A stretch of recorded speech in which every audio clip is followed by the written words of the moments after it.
கடவுள் தம் நகரை எந்நாளும் நிலைத்திருக்கச் செய்வார்.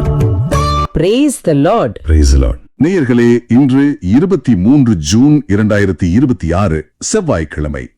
பொதுகாலம் 12ஆம் வாரம். பொதுகாலம் 12ஆம் வாரத்தின் செவ்வாய்க்கிழமைக்கான இறையாசிர் உங்களோடு இருப்பதாக தந்தை மகன் தூயாவின் பெயராலே ஆமென். ஆமென்.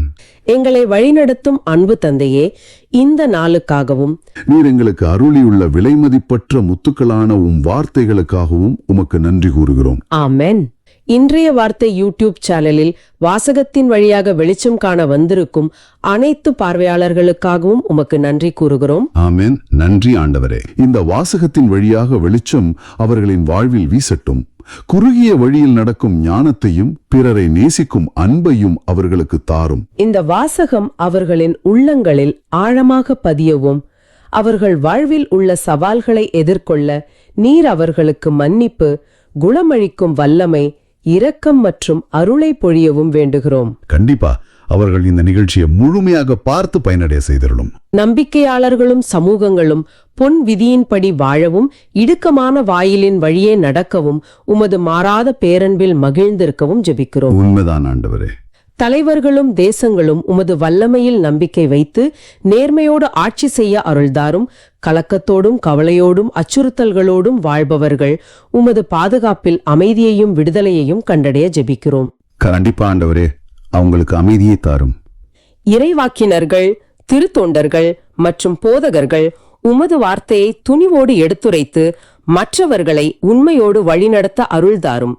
திருச்சபை உமது மேன்மை, பாதுகாப்பு மற்றும் உண்மைத்தன்மையின் சாட்சியாக விளங்க ஜெபிக்கிறோம். ஆமென். எங்களது இந்த நற்செய்தி பணியின் வழியாக எங்கள் பாடல்களும் போதனைகளும் மற்றவர்கள் இடுக்கமான வழியை தேர்ந்தெடுக்கவும், உமது விடுதலையில் நம்பிக்கை வைக்கவும், உமது பிரசன்னத்தில் மகிழவும் உதவ வேண்டும் என்றும் மன்றாடுகிறோம். ஆமாண்டவரே, எங்களை கருவியாக பயன்படுத்தும். மற்றும் எங்களிடம் ஜப தேவைகளை சொன்ன அனைவருக்காகவும் அவர்களின் நல்ல நோக்கத்திற்கான மன்றாட்டுகள் அனைத்தும் விரைவில் நிறைவேறும்படியாகவும் ஜெபிக்கிறோம். இந்த மன்றாட்டுகள் அனைத்தையும் எங்கள் சகோதரரும் ஆண்டவருமான இயேசு கிறிஸ்துவின் பெயரில் திருமுன் வைக்கிறோம், எங்கள் அன்பு தந்தையே. ஆமென். முதலில் இன்றைய வாசகங்களுக்கு செவி கொடுப்போம். கண்டிப்பா. முதல் வாசகம். என் பொருட்டும் என் ஊழியன் தாவீதின் பொருட்டும் நான் எருசலேமை பாதுகாத்து விடுவிப்பேன். அரசர்கள் 2ஆம் நூலிலிருந்து வாசகம். அதிகாரம் 19, இறைவாக்கியங்கள் 9, 11, 14, 21, 31, 35, 36. அந்நாள்களில் அசீரிய மன்னன் எத்தியோப்பிய மன்னனான திராக்கா தனக்கு எதிராய் படை திரட்டிக் கொண்டு வருவதாக கேள்வியுற்று எசேக்கியாவிடம் மீண்டும் தூதரை அனுப்பி, யூதா அரசன் எசேக்கியாவிடம் நீங்கள் இவ்வாறு கூறுங்கள்: எருசலேம் அசீரிய மன்னனின் கையில் ஒப்புவிக்கப்பட மாட்டாது என்று கூறும் கடவுளை நம்பி ஏமாந்து விடாதே. இதோ அசீரிய மன்னர்கள் எல்லா நாடுகளுக்கும் செய்திருப்பதையும் அவற்றை முற்றிலும் அழித்ததையும் நீ கேள்விப்பட்டிருப்பாய். அப்படி இருக்க நீ மட்டும் தப்பிவிட முடியுமா? எசேக்கியா தூதரின் கையிலிருந்த மடலை வாங்கி வாசித்த பின் கோவிலினுள் சென்று ஆண்டவர் திருமுன் மடலை விரித்து வைத்தார். மேலும் எசேக்கியா ஆண்டவரை மன்றாடி கூறியது: கெருபுகள் மேல் வீற்றிருக்கும் இஸ்ரவேலின் கடவுளான ஆண்டவரே, இவ்வுலகத்து அரசுகளுக்கெல்லாம் நீர் ஒருவரே கடவுள். விண்ணையும் மண்ணையும் படைத்தவர் நீரே. ஆண்டவரே, நீர் செவிசாய்த்து கேட்டருளும். ஆண்டவரே, விழிகளை திறந்து என்னை நோக்கியருளும். தூதன் அனுப்பி என்றுமுள்ள கடவுளை பழித்துரைக்கும் சனகெரிபின் சொற்களை கேட்பீராக. ஆண்டவரே, அசீரிய மன்னர்கள் வேற்றினத்தாரையும் அவர்கள் நாடுகளையும் அழித்தது உண்மைதான். அவர்கள் வேற்றினத்தாரின் தெய்வச் சிலைகளை நெருப்பிலிட்டு எரித்தனர். ஏனெனில் அவை உண்மை கடவுள் அல்ல, மரத்தாலும் கல்லாலும் மனிதன் செய்தவையே. எனவே அவற்றை அழிக்க முடிந்தது. எங்கள் கடவுளாகிய ஆண்டவரே, இப்பொழுது இவன் கையிலிருந்து எங்களை காத்தருளும். இதன் மூலம் நீர் ஒருவரே கடவுளாகிய ஆண்டவர் என்பதை உலகின் எல்லா அரசுகளும் அறிந்து கொள்ளும். அப்பொழுது ஆமோச்சின் மகன் எசாயா எசேக்கியாவிடம் ஆள் அனுப்பி சொன்னது: இஸ்ரவேலின் கடவுளாகிய ஆண்டவர் கூறுவது இதுவே: அசீரிய மன்னன் சனகிரிபை பற்றிய உன் வேண்டுதலை கேட்டேன். அவனுக்கு எதிராக ஆண்டவர் கூறிய வார்த்தை இதுவே: கன்னிமகள் சீயோன் உன்னை இகழ்கிறாள், உன்னை பார்த்து நகைக்கிறாள். மகள் எருசலேம் பின்னின்று தலையசைக்கிறாள். ஏனெனில் எஞ்சியோர் எருசலேமிலிருந்து வெளியேறுவர், உயிர் பிழைத்தோர் சீயோன் மலையினின்று புறப்படுவர். படைகளின் ஆண்டவரது ஆர்வமே இதை நிறைவேற்றும். ஆதலால் ஆண்டவர் அசீரிய மன்னனை குறித்து இவ்வாறு கூறுகிறார்: இந்நகருக்குள் அவன் நுழைய மாட்டான், அதில் அம்பு எய்ய மாட்டான், அதை எதிர்த்து கேடயத்துடன் வரமாட்டான், அதற்கு எதிராக முற்றுகை தளம் எழுப்ப மாட்டான். அவன் வந்த வழியே திரும்பி போவான், இந்நகருக்குள் நுழையவே மாட்டான் என்கிறார் ஆண்டவர். இந்நகரை நான் பாதுகாப்பேன், என் பொருட்டும் என் ஊழியன் தாவீதின் பொருட்டும் நான் அதை விடுவிப்பேன். அன்றிரவு ஆண்டவரின் தூதர் புறப்பட்டுச் சென்று அசீரியரின் பாளையத்தில் 185,000 பேரை கொன்றார். மக்கள் காலையில் எழுந்தபோது அங்கு அனைவரும் செத்து பிணமாய் கிடந்ததை கண்டனர். எனவே அசீரிய மன்னன் சனகெரிபு திரும்பிச் சென்று நினிவேயில் தங்கியிருந்தான். இது ஆண்டவர் வழங்கும் அருள்வாக்கு. இறைவா, உமக்கு நன்றி. பதிலுரை பாடல். திருப்பாடல்கள் 48. வசனங்கள் 1, 2a, 2b, 3, 9, 10. பல்லவி 8d. கடவுள் தம் நகரை எந்நாளும் நிலைத்திருக்கச் செய்வார்.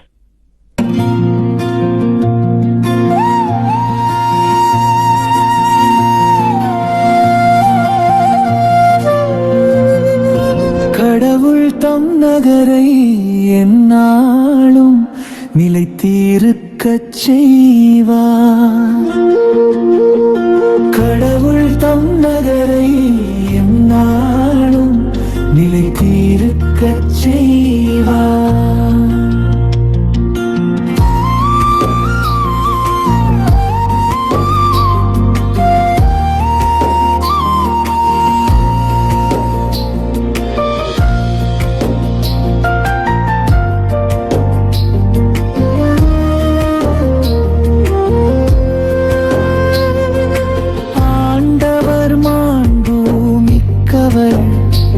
நம் கடவுளின் நகரில் அவரது திருமலையில் மிகுந்த புகழுக்கு உரியவர்.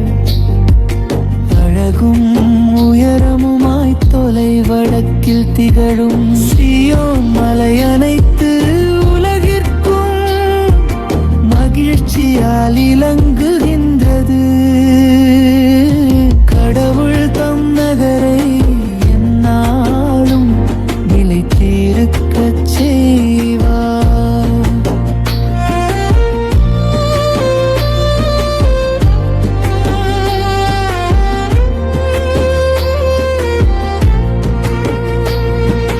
மாவேந்தரின் நகரும் அதுவே, அதன் அரண்மனைகளில் கடவுள் வீற்றிருந்து தம்மையே அதன் கோட்டை என காட்டியுள்ளார். கடவுள் தம் நகரை எந்நாளும் நிலைத்திருக்கச் செய்வார்.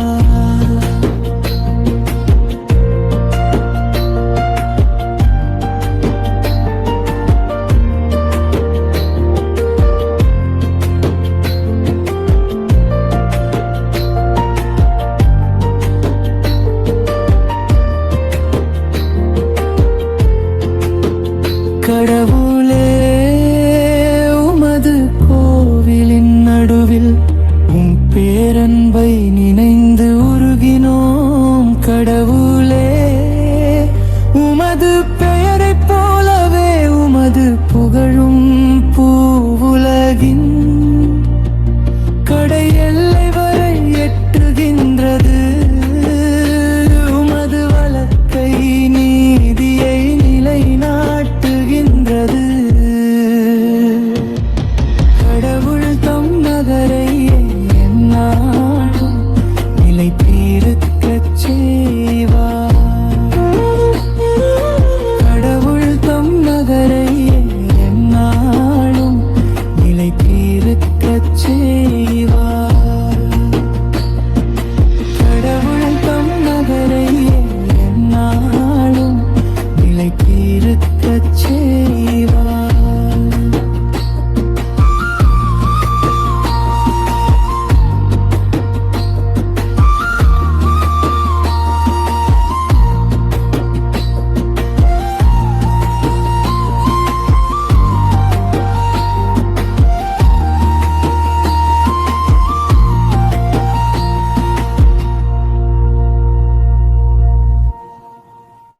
நற்செய்திக்கு முன் வாழ்த்தொளி.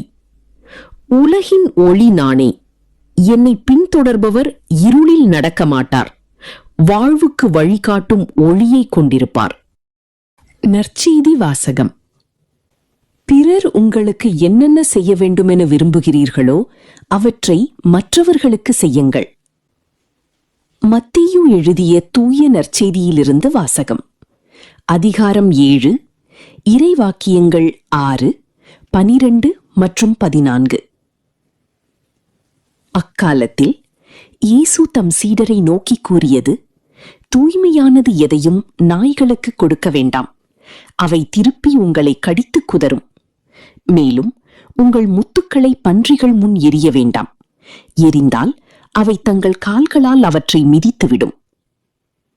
ஆகையால் பிறர் உங்களுக்கு செய்ய வேண்டுமென விரும்புகிறவற்றை எல்லாம் நீங்களும் அவர்களுக்கு செய்யுங்கள். இறைவாக்குகளும் திருச்சட்டமும் கூறுவது இதுவே. இடுக்கமான வாயிலின் வழியே நுழையுங்கள், ஏனெனில் அழிவுக்குச் செல்லும் வாயில் அகன்றது, வழியும் விரிவானது, அதன் வழியே செல்வோர் பலர். வாழ்வுக்குச் செல்லும் வாயில் மிகவும் இடுக்கமானது, வழியும் மிக குறுகலானது, இதை கண்டுபிடிப்போர் சிலரே. இது கிறிஸ்து வழங்கும் நற்செய்தி. கிறிஸ்துவே உமக்கு புகழ். அதாவது இதை கேட்டுக்கிட்டு இருக்கிற உங்களை நேரடியாக பார்த்து நான் ஒரு விஷயத்தை பகிர்ந்து கொள்ள விரும்புகிறேன். நம்ம அன்றாட வாழ்வில் அச்சுறுத்தல்களை சந்திக்கும் போது ஆண்டவரை எப்படி முழுமையாக நம்புவது, அப்புறம் உண்மையான நிலைவாழ்வுக்கு செல்லும் இடுக்கமான பாதை எது அப்படிங்கிறத பத்தி தான் இன்னைக்கு நாம ஆழமா சிந்திக்க போறோம். ஆமா, இன்னைக்கு நாம பார்க்க போற முதல் வாசகம், அதாவது அரசர்கள் 2ஆம் நூல் 19ஆம் அதிகாரத்துல வர ஒரு நிகழ்வு ரொம்பவே பதற்றமான ஒரு சூழ்நிலையை நமக்கு காட்டுது. யூதா அரசன் எசேக்கியாவுக்கும் அசிரிய மன்னன் சனகரிப்புக்கும் இடையே நடக்கிற ஒரு பெரிய போராட்டத்தை பத்தி தான் பேச போறோம். இது ரொம்ப முக்கியமான ஒரு பதிவு. நெருக்கடியான நேரங்கள்ல நம்ம எப்படி செயல்படணும் அப்படிங்கிறதுக்கு இது ஒரு மிகச்சிறந்த பாடம். உண்மைதான் பார்வையாளர்களே, இது ஒரு சாதாரண வரலாற்று நிகழ்வு கிடையாது. உங்களுக்கு வரக்கூடிய மிரட்டல்களை எப்படி எதிர்கொள்வது அப்படிங்கறத கத்துக் கொடுக்க போற ஒரு ஆழமான பகுதி இது. சரி, முதல்ல அந்த வரலாற்று பின்னணியை கொஞ்சம் பார்ப்போம். அப்பதான் அந்த பிரச்சனையின் தீவிரம் நமக்கு புரியும். ஆமா, இந்த அசிரிய மன்னன் சனகரிப் அப்படிங்கிறவன் யாரு? அவன் ஏன் அவ்வளவு பெரிய அச்சுறுத்தலா இருந்தான்? அந்த காலகட்டத்துல பாத்தீங்கன்னா அசிரிய பேரரசு தான் மிகப்பெரிய வல்லரசு. அவங்க சும்மா போர் செய்யறவங்க கிடையாது, ரொம்ப கொடூரமானவங்க. ஓ, மத்த நாடுகளை அழிச்சு அவங்க தெய்வங்களையும் அழிச்ச ஒரு பெரிய செருக்குல அவன் இருந்தான் இல்லையா? கண்டிப்பா. தோலுரிப்பது, கழுவேற்றுவதுன்னு அவங்களோட கொடூரங்கள் ரொம்ப அதிகம். அதனாலேயே மத்த நாடுகள் அவங்க பேரை கேட்டாலே நடுங்குவாங்க. அப்போ அப்படிப்பட்ட ஒரு மாபெரும் படைதான் இப்போ எருசலேமே முற்றுகையிட நிக்குது. கரெக்ட். இங்கதான் விஷயமே ஆரம்பமாகுது. சனகரிப் சும்மா ஆயுதங்களால மட்டும் போர் தொடுக்கல. அவன் ஒரு பெரிய உளவியல் போர் முறைய, அதாவது ஒரு சைக்கலாஜிக்கல் வார் கேம் ஆடுறான் இல்லையா? ஆமா. 10வது வசனத்திலிருந்து 13வது வசனம் வரைக்கும் பாத்தீங்கன்னா அவன் எசேக்கியாவுக்கு தூதர்கள் வழியா ஒரு மிரட்டல் செய்தி அனுப்புறான். என்ன சொல்றான் அவன்? எருசலேம் அசிரிய மன்னனின் கையில் ஒப்புவிக்கப்பட மாட்டாது என்று கூறும் உன் கடவுளை நம்பி ஏமாந்து விடாதே அப்படின்னு சொல்றான். இத கவனிச்சீங்களா? அவன் எசேக்கியாவோட படை பலத்தை மட்டும் சவால் விடல, அவருடைய நம்பிக்கையே சவால் விடுறான். ஆமா, மத்த எந்த நாட்டோட தெய்வங்களாலையும் தப்ப முடியல, அதனால உன்னுடைய ஆண்டவராலும் உன்னை காப்பாத்த முடியாதுன்னு ரொம்ப வெளிப்படையா மிரட்டுறான். இது ஒரு சாதாரண மிரட்டல் இல்லைங்க, இது ஆண்டவருக்கு எதிரான நேரடி சவால். இதை இப்போ நம்ம பார்வையாளர்களோட வாழ்க்கையோட கொஞ்சம் ஒப்பிட்டு பார்ப்போம். கண்டிப்பா சொல்லுங்க. இப்போ உங்களுக்கு வர்ற மிரட்டல் கடிதங்கள் எவைன்னு கொஞ்சம் யோசிச்சு பாருங்க. அது ஒரு மோசமான மருத்துவ பரிசோதனை அறிக்கையா இருக்கலாம். ஆமா, இல்லனா வேலை பறிபோகும் அப்படிங்கிற ஒரு அறிவிப்பா இருக்கலாம், அல்லது பெரிய கடன் தொல்லையா இருக்கலாம். கரெக்ட். இந்த உலகத்தின் சவால்கள் அந்த சனகரிபை போல நம்மளை பார்த்து மிரட்டுது. நீ எவ்வளவு ஜபம் பண்ணாலும் உன்னை காப்பாத்த முடியாதுன்னு நம்ம விசுவாசத்தை உடைக்க பாக்குது. அப்படிப்பட்ட அச்சுறுத்தல்கள் வரும்போது மனிதர்களாகிய நம்ம இயல்பு என்ன? உடனே பதட்டம் அடைவோம், பயப்படுவோம், யார்கிட்டயாவது போய் உதவி கேட்கலாம்னு ஓடுவோம். ஆனா இந்த அரசர்கள் 2ஆம் நூல் நிகழ்வு நமக்கு ஒரு அற்புதமான மாற்று வழியை காட்டுது. இங்கதான் விஷயம் ரொம்ப சுவாரஸ்யமா மாறுது. 14வது வசனத்தை நான் படிச்சப்போ எனக்கு ரொம்ப ஆச்சரியமா இருந்துச்சு. என்ன செஞ்சார் எசேக்கியா? எசேக்கியா அந்த தூதரின் கையில் இருந்த மடலை வாங்கி வாசிச்ச உடனே போர் வீரர்களை கூட்டல, அவசர கூட்டமும் போடல. ஆமா, மாறாக அவர் நேராக கோவிலுள் சென்று ஆண்டவர் திருமுன அந்த மடலை அப்படியே விரிச்சு வைத்தார். வாவ், அந்த செயல் இருக்கு பாருங்க, அது முழுமையான சரணடைதலின் அடையாளம். அதாவது ஆண்டவரே என் பலத்தால் இதை எதிர்கொள்ள முடியாதுன்னு சொல்றாரு இல்லையா? கரெக்ட். இது எனக்கும் சனகரிப்புக்கும் உள்ள பிரச்சனை அல்ல, உமக்கும் என் எதிரிக்குமான பிரச்சனைன்னு முழுமையா ஆண்டவர்கிட்ட கொடுத்துடுறாரு. ஆனா இது ஒரு விதமான தப்பியோடும் மனப்பான்மைன்னு யாராவது நினைக்க வாய்ப்பு இருக்கா? ஒரு அரசன் இப்படி காகிதத்தை கொண்டு போய் வைக்கலாமா? அது ரொம்ப முக்கியமான கேள்வி. ஆனா அவர் பொறுப்பை தட்டி கழிக்கல. வரலாற்று பதிவுகளின்படி அவர் ஏற்கனவே எருசலேம் மதில்களை பலப்படுத்தி இருந்தாரு. ஓ, அப்போ மனிதனால முடிஞ்ச எல்லா முன்னேற்பாடுகளையும் அவர் செஞ்சிட்டாரு. ஆமா, ஆனா மனித சக்திக்கு மீறிய ஒரு படை வரும்போது தன்னுடைய சுயபலத்தை நம்பாம ஆண்டவர்கிட்ட முழுமையா ஒப்படைக்கிறாரு. ரொம்ப அருமையான விளக்கம். மடலை விரிச்சு வச்சுட்டு அவர் ஒரு ஆழமான ஜெபம் பண்றாரு பாருங்க, 15வது வசனத்துல இருந்து. அந்த ஜெபம் எவ்வளவு ஆழமானது! அவர் எடுத்த உடனே தன் பிரச்சனையை பற்றி புலம்பல. ஆமா, கெருபுகள் மேல் வீற்றிருக்கும் இஸ்ரேலின் கடவுளான ஆண்டவரே, விண்ணையும் மண்ணையும் படைத்தவர் நீரே அப்படின்னு ஆண்டவரின் வல்லமையை முதல்ல அறிக்கையிடுகிறார். இதுதாங்க ஒரு சக்தி வாய்ந்த ஜெபத்தின் இலக்கணம். பிரச்சனை எவ்வளவு பெருசுன்னு பார்க்காம ஆண்டவர் எவ்வளவு பெரியவர்னு பாக்குறது. அது மட்டும் இல்ல, சனகெரிப் சொன்னதுக்கு ரொம்ப தெளிவா பதில் சொல்றாரு எசேக்கியா. மனிதர்கள் உருவாக்குன விஷயங்களை மனிதர்களாலேயே அழிக்க முடியும், ஆனா ஆண்டவரை யாரால எதுவும் செய்ய முடியாது. பார்வையாளர்களே, உங்களை நோக்கி கேட்கிறேன், உங்கள் கவலைகளை, அந்த மருத்துவ அறிக்கைகளை நீங்க எப்போதாவது ஆண்டவர் திருமுன் விரித்து வைத்து ஜெபித்திருக்கிறீர்களா?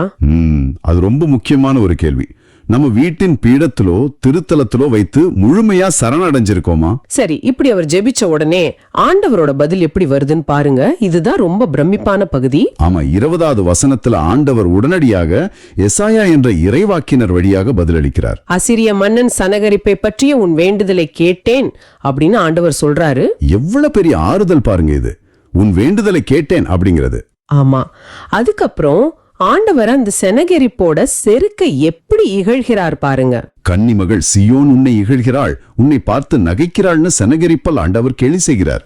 எவ்வளவு பெரிய வல்லரசாக இருந்தாலும் ஆண்டவர் திருமுன் அது ஒன்றுமே இல்லை அப்படிங்கிறது இதுல இருந்து ரொம்ப தெளிவா விளங்குது. கண்டிப்பா 32 மற்றும் 33வது வசனங்கள்ல பாத்தீங்கன்னா ஆண்டவர் ஒரு உறுதியான வாக்குறுதி கொடுக்கிறாரு. அசிரிய மன்னன் இந்த நகருக்குள் நுழைய மாட்டான், இதில் அம்பு எய்ய மாட்டான்னு சொல்றாரு. என் பொருட்டும் என் ஊழியன் தாவீதின் பொருட்டும் நான் அதை பாதுகாத்து விடுவிப்பேன் அப்படின்னு ஆண்டவர் ரொம்ப ஆணித்தரமா சொல்றாரு. இத நினைச்சு பார்த்தாலே ரொம்ப ஆச்சரியமா இருக்கு.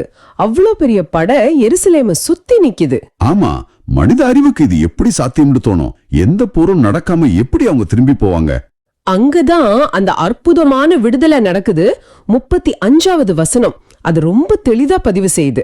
அன்றிரவே ஆண்டவரின் தூதர் புறப்பட்டு சென்று அசீரியரின் பாளையத்தில் 1,85,000 பேரை கொன்றார். 1,85,000 பேர், அதுவும் ஒரே ராத்திரியில. இஸ்ரேல் மக்கள் எந்த ஆயுதத்தையும் எடுக்க வேண்டிய அவசியமே வரல. ஆமா, எந்த வல்லரசு எசேக்கியாவை மிரட்டியதோ அது ஒரே ராத்திரியில அழிஞ்சு போச்சு. 38வது வசனத்தின்படி சனகரிப் மிகப்பெரிய தோல்வியோட தன்னோட ஊருக்கு திரும்பி செல்றான். அவனுடைய செருக்கு முழுமையா முறியடிக்கப்பட்டது. இதுல இருந்து நாம கத்துக்க வேண்டிய முத்தாய்ப்பான கருத்து என்னன்னா, நாம செய்ய வேண்டியது ஆண்டவர் திருமுன் நம் பிரச்சனைகளை விரித்து வைத்து ஜெபிப்பது மட்டுமே. கண்டிப்பா நமக்கான போற ஆண்டவர் பார்த்துக் கொள்வார். அந்த பயங்கரமான இரவு எப்படி ஒரு அமைதியான ஆனா வல்லமையான வெற்றியின் இரவாக மாறியது அப்படிங்கறத நினைச்சாலே வியப்பா இருக்கு. நம்ம போராட்டம் மனிதர்களோட அல்ல. ஆண்டவரே, இது உம்முடைய பிரச்சனைன்னு கொடுத்துட்டோம்னா வெற்றி நிச்சயம்தான். அருமையான வார்த்தைகள். நீங்க இன்று எதிர்கொள்ளும் மிகப்பெரிய சவால் எது? அது எந்த பிரச்சனையாக இருந்தாலும் சரி, அந்த சவால் உங்களை பார்த்து உன் ஆண்டவரால் உன்னை காப்பாற்ற முடியாது என்று சொல்லலாம். ஆனா இன்னைக்கு அந்த பிரச்சனைய, அந்த மடலை அப்படியே எடுத்துக்கொண்டு போய் ஆண்டவர் திருமுன் விரித்து வையுங்கள். அவர் செயல்படுவதை கண்முன் பாருங்கள். அவர் உங்களுக்கு ஒரு அமைதியான வெற்றியை தருவார். ஆண்டவர் எப்படி தம் மக்களை பாதுகாத்தார் அப்படிங்கறத பார்த்தோம். அந்த பாதுகாப்பை அனுபவிச்ச மக்களோட புகழ்ச்சி தான் இன்னைக்கு நாம வாசிக்கிற பதிலுரை பாடல், திருப்பாடல்கள் 48. ஆமா, கடவுள் தம் நகரை என்னாலும் நிலைத்திருக்க செய்வார் அப்படிங்கிற பல்லவி சும்மா ஒரு கவிதை கிடையாது, அது அவங்க கண்கூடா பார்த்த ஒரு உண்மை. சியோன் மலை எப்படி மாவேந்தரின் நகரமா ஒரு கோட்டையா விளங்குதுங்கிறத இந்த திருப்பாடல் ரொம்ப அழகா சொல்லுது. ஆண்டவர் மாண்புமிக்கவர், நம் கடவுளின் நகரில் அவரது திருமலையில் மிகுந்த புகழுக்கு உரியவர். தொலை வடக்கில் திகழும் சியோன் மலை அனைத்து உலகர்க்கும் மகிழ்ச்சியாய் இலங்குகின்றது. ரொம்ப அற்புதமான வரிகள். ஆனா இப்ப எனக்கு ஒரு கேள்வி வருது. நாம ஒரு புதிய இடத்துக்கு போனா அலைபேசியில சிக்னல் எங்கு வலுவா கிடைக்கும்னு தேடி அலைவோம். ஆமா, இன்டர்நெட் இல்லாம இருக்க முடியாதே. கரெக்ட். ஒரு நல்ல ஹாட்ஸ்பாட் கிடைச்சா நிம்மதியா இருப்போம். இன்று மனிதர்களாகிய நாமும் மகிழ்ச்சிக்காக எங்கெங்கோ அலைகிறோம். உண்மைதான். இந்த ஷியோன் மலை அப்படிங்கிறது நமது ஆன்மீகத்தின் ஹாட்ஸ்பாட் போல செயல்படுகிறதா? அப்படிதான் சொல்லணும். ஆனா ஒரு பௌதீக மலை, ஒரு வெறும் இடம் எப்படி ஒட்டுமொத்த உலகிற்கு மகிழ்ச்சியை தர முடியும்? அதாவது இத புரிஞ்சுக்க நாம எபிரேய மரபை பார்க்கணும். எபிரேய மரபுல ஷியோன் மலை என்பது வெறும் புவியியல் சார்ந்த இடம் மட்டும் அல்ல. ஓ, வேற என்ன சிறப்பு அதுக்கு இருக்கு? அது கடவுளும் மனிதனும் சந்திக்கும் புனிதமான மையம். அங்கேதான் ஆண்டவரின் பிரசன்னம் முழுமையாக தங்கியிருக்கிறது. அப்போ அது வெறும் நிலப்பரப்பு கிடையாது, அது ஆண்டவரின் பிரசன்னம். சரியா சொன்னீங்க. நவீன நேயர்களாகிய நீங்கள் உங்களின் வாழ்க்கை பயணத்தில் அர்த்தமில்லாமல் தவிக்கும் போது உண்மையான மகிழ்ச்சி என்பது பொருட்செல்வத்திலோ பதவியிலோ இல்லை என்பதை இந்த வரிகள் சுட்டிக்காட்டுகின்றன. அப்போ அந்த உண்மையான மகிழ்ச்சி எங்கதான் இருக்கு? கடவுளின் மாண்பை உணர்ந்து அவரது பிரசன்னத்தில் நிலைத்திருக்கும் போது மட்டுமே அந்த தூய்மையான மகிழ்ச்சி பிறக்கிறது. கேட்கவே ரொம்ப நல்லா இருக்கு. ஆண்டவரின் பிரசன்னமே மகிழ்ச்சி.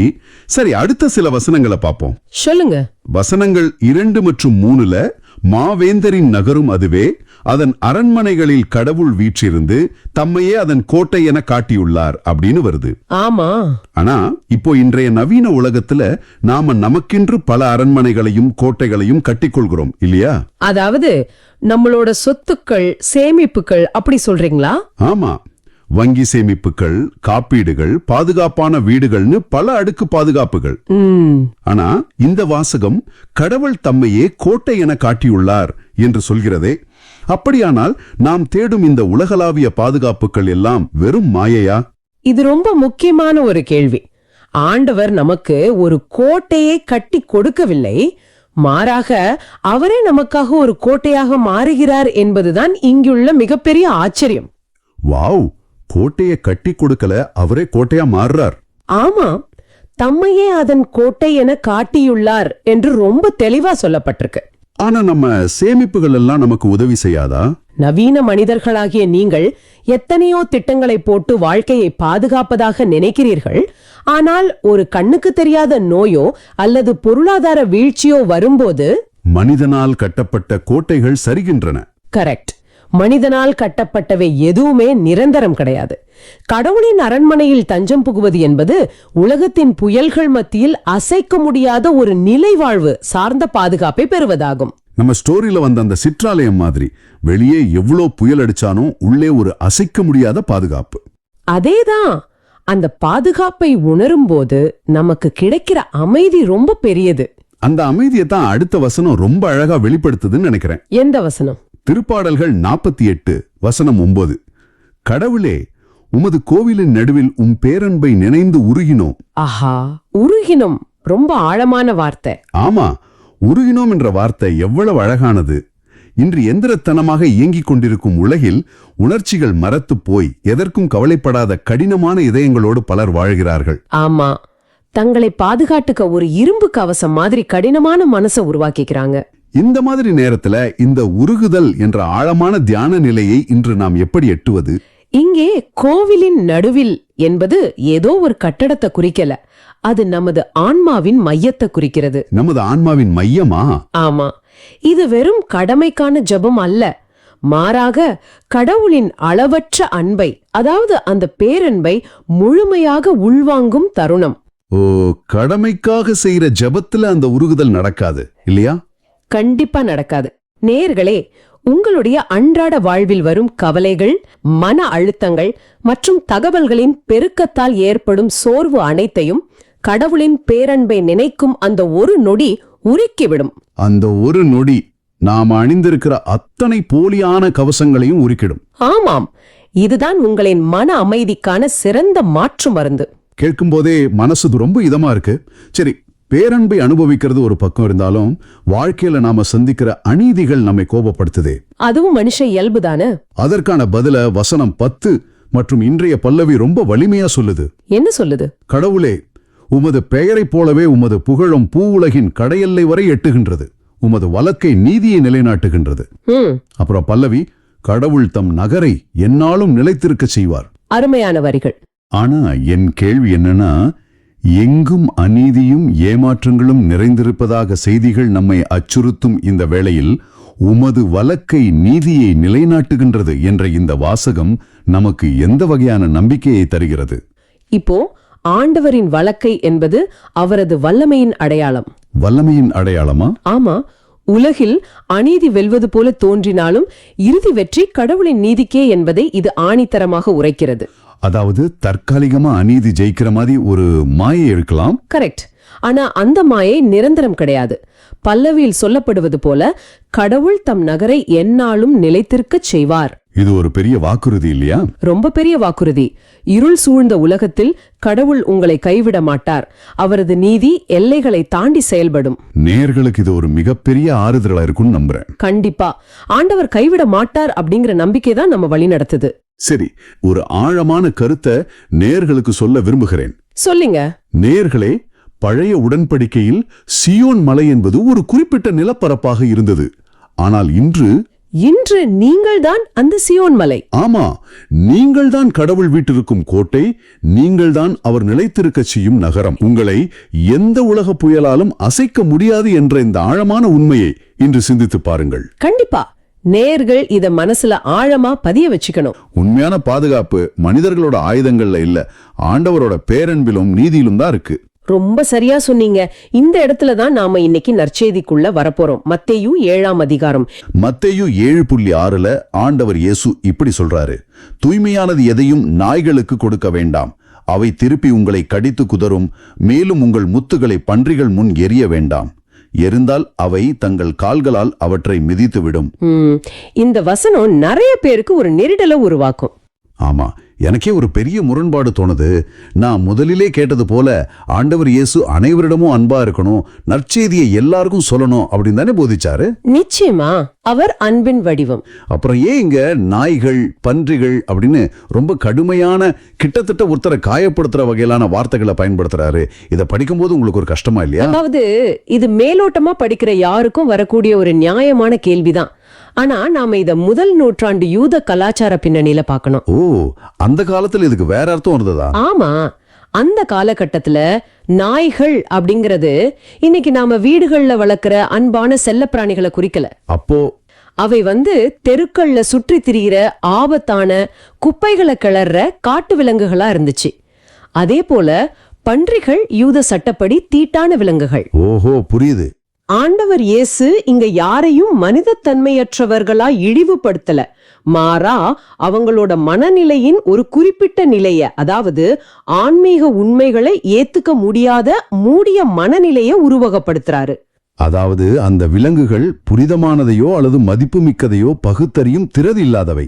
பன்றிகளுக்கு முன்னாடி முத்தை எரிஞ்சா அது சாப்பாடுன்னு நினைச்சு கடிக்க பார்க்கும். கரெக்ட். அது சாப்பாடு இல்ல, கல் அப்படின்னு தெரிஞ்சதும் ஏமாற்றத்திலையும் கோபத்திலையும் அதை மிதிச்சுட்டு அந்த முத்தை போட்டவரையே திருப்பி தாக்க வரும். இதத்தான் ஆண்டவர் குறிப்பிடுறாரு. சரியா? மிகச்சரியா புரிஞ்சுக்கிட்டீங்க. ஆண்டவர் நமக்கு இங்க ஆன்மீக பகுத்தறிவை கத்து கொடுக்கிறாரு. திருவிவிலியம் முழுவதுமே ஒரு விலை மதிப்பெற்ற முத்து. ஆமா, அதுல சந்தேகமே இல்ல. அதுல உள்ள உண்மைகள் ரொம்ப ஆழமானவை, தூய்மையானவை. அந்த தூய்மையான ஆன்மீக உண்மைகளை அத கொஞ்சமும் மதிக்காத, கேலி செய்யற அல்லது அதை வச்சு நம்மையே அழிக்க நினைக்கிறவங்க முன்னாடி வைக்கிறது ஞானம் கிடையாது. உண்மைக்கும் புனிதத்துக்கும் ஒரு மதிப்பு இருக்குது. கண்டிப்பா. அந்த மதிப்பை உணராதவங்க கிட்ட அதை வலுக்கட்டாயமா திணிக்கிறது அன்பில்ல, அது புனிதமானவற்றை அவமதிக்கிறதுக்கு சமம்.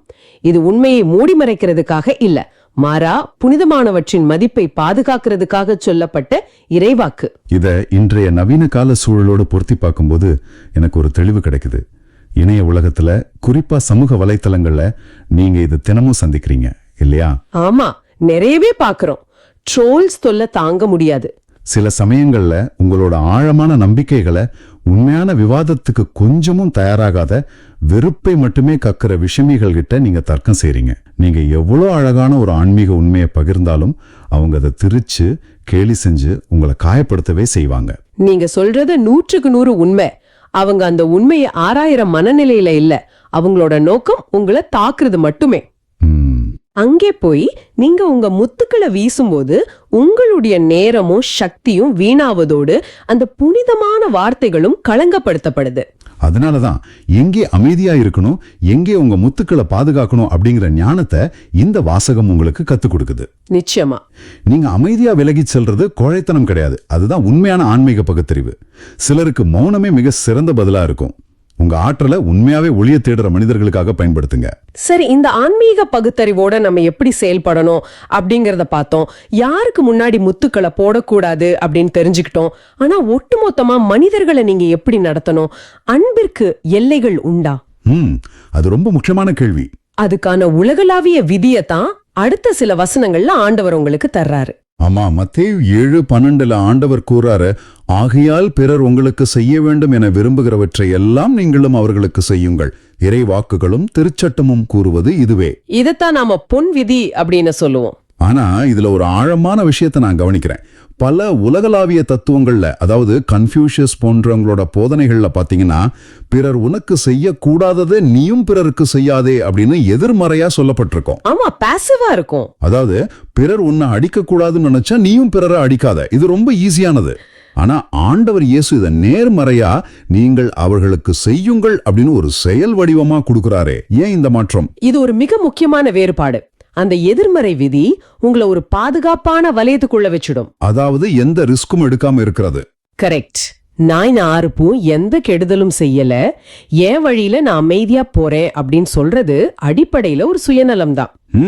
இது மனித உளவியலின் ஒரு பகுதி, தற்காப்பு மனநிலை. ஆனா ஆண்டவரோட எதிர்பார்ப்பு அது கிடையாது.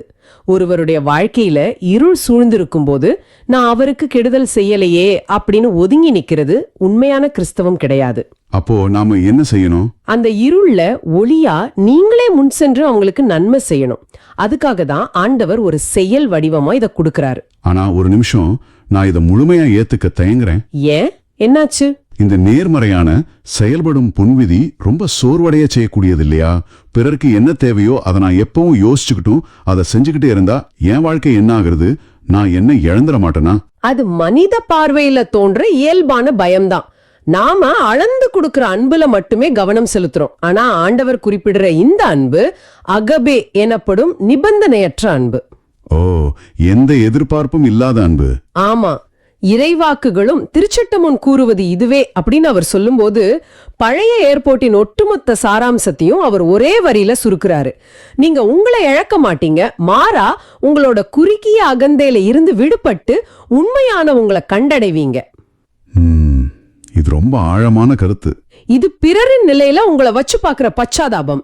ஒரு மனிதனோட பசிய, வலிய, தனிமைய நீங்களாகவே உணர்ந்து, நான் அந்த இருள்ல இருந்தா எனக்கு யார் உதவி செய்யணும்னு ஏங்குவனோ அதே உதவியே நான் இப்ப அவங்களுக்கு செய்வேன் அப்படின்னு சிந்திக்கிறது. இதை நீங்க உங்க அன்றாட வாழ்க்கையில எப்படி பயன்படுத்துறீங்க அப்படின்னு கொஞ்சம் சிந்திச்சு பாருங்க. உங்க அலுவலகத்திலயோ குடும்பத்திலயோ ஒரு கடினமான சூழ்நிலை வரும்போது நம்ம பொதுவா என்ன யோசிப்போம்? அவங்க எனக்கு என்ன செஞ்சாங்க, என்ன மதிச்சாங்களா அப்படின்னு தானே நம்ம ஈகோ கேட்கும். ஆமா, நம்ம அகந்தை அப்படிதான் கேட்கும். ஆனா இந்த பொன்விதி நம்ம அப்படி யோசிக்க விடுறது இல்ல. அந்த விவாதத்தின் போது இந்த இடத்துல நான் இருந்தா பிறர் என்னை எப்படி நடத்தணும்னு விரும்புவனோ அதே நான் அவங்களை நடத்துவேன் அப்படிங்கிற மனநிலையை நீங்க வளர்த்துக்கணும். நிச்சயமா. யாராவது உங்களை கோவப்படுத்தும் போது நீங்க அவங்க கிட்ட பொறுமை எதிர்பார்க்கறீங்க இல்லையா? அதே பொறுமையை நீங்க முதல்ல அவங்களுக்கு காட்டுங்க. இதுதான் அன்பின் செயல்பாட்டு வடிவம். சரியா சொன்னீங்க. ஆனா பாத்தீங்கன்னா இந்த பொன் விதியின்படி வாழ்வதும் ஆன்மீக பகுத்தறிவோடு நடப்படும் கேக்குறதுக்கு ரொம்ப அழகா இருக்கு.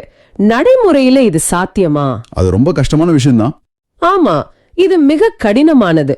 ஒருத்தரை தேடி போய் நன்மை செய்யறதும் உங்க சுயகௌரவத்தை கீழே வச்சுட்டு பொறுமையா இருக்கிறதும் மிகுந்த சிரமத்தை கொடுக்கக்கூடியது. அதனாலதான் ஆண்டவர் அடுத்ததா 2 வழிகளை பத்தி பேசுறாரு. மத்தேயு 7:13-14 வசனங்களை நம்ம வாசிக்கலாம். இடுக்கமான வாயிலின் வழியே நுழையுங்கள், ஏனெனில் அழிவுக்கு செல்லும் வாயில் அகன்றது, வழியும் விரிவானது, அதன் வழியே செல்வோர் பலர். வாழ்வுக்கு செல்லும் வாயில் மிகவும் இடுக்கமானது, வழியும் மிக குறுகலானது, இதை கண்டுபிடிப்போர் சிலரே. இந்த இடத்துல எனக்குள்ள ஒரு கடுமையான கேள்வி எழும்புது. ஆண்டவர் எல்லையற்ற அன்புடையவர், இரக்கத்தின் ஊற்று. அப்படி இருக்கும்போது வாழ்வுக்கு செல்லும் வழியை ஏன் இவ்ளோ கடினமானதா, கண்டுபிடிப்போர் சிலரே அப்படின்னு சொல்ற அளவுக்கு மறைச்சு வைக்கணும்? இது நிறைய பேருக்கு வரக்கூடிய சந்தேகம்தான். அகன்ற வழியிலேயே எல்லோரையும் நிலைவாழ்வுக்கு அழைத்து செல்லலாமே. கடவுளின் மீட்பு திட்டம் ஒருவேளை தோல்வி அடைஞ்சிடுச்சா? அதனாலதான் சிலர் மட்டும் அந்த வழியை கண்டுபிடிக்கிறாங்களா? இது பலரும் கேக்குற மிக ஆழமான கேள்வி. ஆனா ஒரு விஷயத்தை நாம தெளிவா புரிஞ்சுக்கணும். அகன்ற வழி அப்படிங்கிறது கடவுள் படைச்ச பாதை கிடையாது. ஓ, அப்ப அது யார் உருவாக்குனது? அது நாமாகவே உருவாக்கிக்கிட்ட பாதை. அகன்ற வழி என்பது நம்முடைய இச்சைகள், சுயநலம், கர்வம், மத்தவங்கள கீழே இறக்கி பார்க்கிற மனநிலை, இதுக்கெல்லாம் கட்டுப்பட்டு நடக்கிற எளிதான பாதை. அதுல எந்த ஒழுக்கமும் தேவையில்லை. நீங்க உங்க உடலின் ஆசைகளுக்கு ஏற்ப வாழலாம். அதனாலதான் அங்கே கூட்டம் அதிகமா இருக்கு. கடவுள் அந்த பாதையை மூடிவிடல, ஆனா அது எங்க போய் முடியுது அப்படிங்கறத தெளிவா எச்சரிக்கிறாரு. அப்படி என்றால் இடுக்கமான வாயில் அது ஏன் அவ்வளவு குறுகலா இருக்கு? குறுகலான அப்படிங்கிற சொல்லுக்கு மூல மொழியான கிரீக்கத்துல டெத்லிமேனி அப்படிங்கிற வார்த்தை பயன்படுத்தப்பட்டிருக்கு. அதுக்கு என்ன அர்த்தம்? இதுக்கு அழுத்தம் நிறைங்க அல்லது நெருக்கடியான அப்படின்னு அர்த்தம். அதாவது திராட்சை பழங்களை ஆலையில வச்சு நசுக்கிறது போன்ற ஒரு நெருக்கடி அது. ஓஹோ. இடுக்கமான வாயில் வழியா நுழையணும்னா நீங்க சுமந்துகிட்டு இருக்கிற தேவையில்லாத சுமைகளை கீழே இறக்கி வைக்கணும். உங்களோட மிகப்பெரிய கோபம், பழிவாங்குற எண்ணம், சுயநலம், உங்களோட அகந்தை, இது அனைத்தையும் அகற்றிட்டாதான் அந்த இடுக்கமான வாயிலுக்குள் உங்களால நுழைய முடியும். அதாவது நம்மோட சுமைகள் மிக பெரியதா இருக்கிறதுனாலதான் அந்த வாசல் குறுகியதா தெரியுதா? கரெக்ட். இது ஆண்டவர் போடுற தடை இல்ல, உங்களை தூய்மைப்படுத்துற அன்பின் ஒழுக்கம். இது ஒரு மிகப்பெரிய திறவுகோள். உங்க முதுகுல பல வருட பகைய ஒரு பெரிய மூட்டையா கட்டிக்கிட்டு ஒரு சிறிய கதவுக்குள்ள நுழைய முயன்றா எப்படி முடியும்? அந்த மூட்டையை கீழே வைக்கிறது தான் ஒரே வழி. ஆமா, வேற வழியே இல்ல. இதை இன்றைய நவீன உலகத்தோட பொருத்தி பார்க்கும்போது ஒரு பெரிய பாடம் கிடைக்குது. இன்றைய நவீன உலகம் பாத்தீங்கன்னா எப்பவும் குறுக்கு வழிகளையும் உடனடி இன்பங்களையும் தேடிதான் ஓடுது. ஒரு விஷயத்தை எப்படி ஈஸியா முடிக்கிறது அப்படின்னு நம்ம மனம் யோசிக்குது. ஆமா, இன்ஸ்டன்ட் உலகம் இது. ஆனா உண்மையான நிலை வாழ்வுக்கும் ஆன்ம சமாதானத்துக்கும் குறுக்கு வழிகள் கிடையாது. உங்க அன்றாட வாழ்வில ஒரு பிரச்சனை வரும்போது எளிதான வழியா அல்லது ஆண்டவர் காட்டுற சரியான வழியா அப்படிங்கிற கேள்வி வரும்போது குறுகலானாலும் சரியான வழியை தேர்ந்தெடுக்கணும். உண்மைதான். ஆனா இந்த இருண்ட குறுகலான பாதையில எப்படி பயணிக்கிறது அப்படிங்கிற பயம் உங்களுக்கு வரலாம்.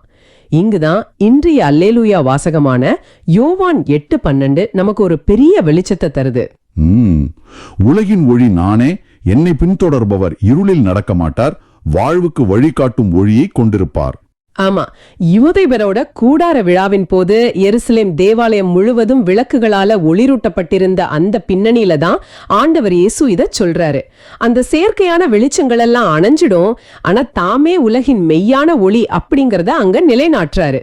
இடுக்கமான பாதை இருட்டா இருக்கலாம், அங்கே கற்களும் முட்களும் உங்களை அழுத்தலாம், ஆனா நீங்க தனியா நடக்கல. ஆண்டவர் அப்படிங்கிற ஒளியை பின்தொடர்ந்தா நீங்க தடையின்றி நிலை வாழ்வு அடையலாம். நிச்சயமா. தற்காலிகமான சந்தோஷத்தை தர்ற அகன்ற பாதையை விட நிரந்தரமான சமாதானத்தை தர்ற இடுக்கமான பாதை 1000 மடங்கு சிறந்தது. ரொம்ப அழகா சொன்னீங்க. இடுக்கமான வாயில் அப்படிங்கிறது உங்க வாழ்நாளின் முடிவுல வர்ற ஏதோ ஒரு பரலோகத்தின் நுழைவாயில் மட்டும் அப்படின்னு நினைச்சிடாதீங்க. பின்ன அது என்ன? அது ஒவ்வொரு நாளும் ஒவ்வொரு மணித்துளியும் நீங்க செய்யற தேர்வுகள். உங்க அகந்தையை விட்டு கொடுக்கும் போதும், நீங்க கோபத்தை கட்டுப்படுத்தும் போதும், பழிவாங்கிற எண்ணத்தை கைவிடும் போதும், பிறருக்கு உங்களை வருத்தி உதவும் போதும், நீங்க ஒவ்வொரு முறையும் அந்த இடுக்கமான வாயில் வழியே நுழைஞ்சுக்கிட்டு இருக்கீங்க அப்படிங்கறத மறக்காதீங்க. அற்புதமான ஆழமான ஒரு முத்தாய்ப்பு. நம்ம அன்றாட செயல்களே அந்த இடுக்கமான வாயில்தான். ஆண்டவர் நம்மை சோர்வடைய செய்ய இத சொல்லல, மாறாக வெறும் மத சடங்குகளை மட்டும் செஞ்சுட்டு நாம காப்பாற்றப்பட்டுட்டோம் அப்படின்னு தற்பெருமை கொள்றவங்களை எச்சரிக்கவே அதை சொல்றாரு. ஓ, அப்போ உள்ளங்கள் மாறாமல் செய்யப்படுற வெறும் ஜபங்களும் பலிகளும் ஆண்டவருக்கு ஏற்புடையவை அல்ல, அப்படிதானே? 100% உண்மை. பிறர் மீதான அன்பும் நீதியும் தான் உண்மையான விசுவாசத்தோட அளவுகோல். இயேசுவே அந்த இடுக்கமான வாயில். அவரை போல நாமும் அன்பின் காரணமா சிலுவையின் இடுக்கமான பாதையில நடக்க வேண்டும் அப்படிங்கறத திருத்தந்தை ஆணித்தரமா பதிவு செய்யறாரு. இது ரொம்ப அற்புதமான ஒரு புரிதல். இன்னைக்கு நாம பார்த்த வாசகங்களை சுருக்கமா சொல்லணும்னா, எசேக்கியாவை போல ஆண்டவர் மேல முழு நம்பிக்கை வைக்கணும். அந்த நம்பிக்கைய சும்மா அகன்ற பாதையான வெறும் சடங்குகள்ல மட்டும் சுருக்கிக்காம, பிறரை நம்மை போல் நேசிக்கிற பொன் விதி அப்படிங்கிற இடுக்கமான பாதையில வாழ்வாக்குவதுதான் உண்மையான கிறிஸ்தவ அழைப்பு. கண்டிப்பா இதுதான் இன்றைய வாசகங்கள் நமக்கு சொல்ற பாடம். இறுதியா இதை கேட்டுக்கிட்டு இருக்கிற உங்களுக்கு ஒரு சிந்தனையை விட விரும்புறேன். இன்னைக்கு உங்களை நீங்களே கேட்டுக்கொள்ளுங்கள். நீங்கள் அகன்ற வாசல்ல நின்னுக்கிட்டு வெறும் சடங்குகள் என்ற சுமையை சுமந்து கொண்டிருக்கிறீர்களா? அல்லது அந்த சுமைகளை கீழே வச்சுட்டு இயேசு காட்டும் அன்பும் நீதியுமான இடுக்கமான வாசல் வழியை நுழைய தயாராக இருக்கிறீர்களா? இதை எல்லாரும் நிச்சயமா யோசிச்சு பார்க்கணும். இந்த ஆழமான சிந்தனைகளை மனதிலே ஏந்தியவாறு நாம ஜெபிப்போம். எங்கள் அன்பான ஆண்டவரே, நீர் காட்டிய இடுக்கமான வழியில நடக்கவும் பிறரை எங்களைப் போல நேசிக்கவும் உமது ஒளியை பின்தொடரவும் எங்களுக்கு அருள் தாரும். எங்கள் ஆண்டவராகிய இயேசு கிறிஸ்துவின் பெயரால் மன்றாடுகின்றோம். ஆமென். உங்களது ஜெப தேவைகளை கமெண்டிலோ அல்லது எங்களின் வாட்ஸ்அப்பிலோ தெரிவியுங்கள். நாங்களும் எங்களது தனிப்பட்ட ஜெபத்திலும் ஜெபிக்கிறோம். இந்த நிகழ்ச்சியை மேம்படுத்த உங்களது மேவான கருத்துக்களை எங்களுக்கு தெரிவியுங்கள். நன்றி. உங்கள் கருத்துக்களை எதிர்பார்க்கிறோம். இந்த ஆழமான பார்வை உங்களுக்கு பயனுள்ளதாக இருக்குதுன்னு நினைச்சா மற்றவர்களுக்கு இந்த வீடியோவை ஷேர் பண்ணுங்க. நற்செய்தியின் தூதராக இறையாட்சியை எடுத்துரைங்க. நன்றி. ஆமாம், கட்டாயம் இதை மற்றவர்களோடு பகிர்ந்து கொள்ளுங்கள். மீண்டும் நாளை சிந்திப்போம். இந்த நாள் இனிதாக அமைய வாழ்த்துக்கள். ஆமாம், மீண்டும் நாளை சந்திப்போம். இயேசுவுக்கே புகழ். அன்னை மரியே வாழ்க. இயேசுவுக்கே புகழ். அன்னை மரியே வாழ்க.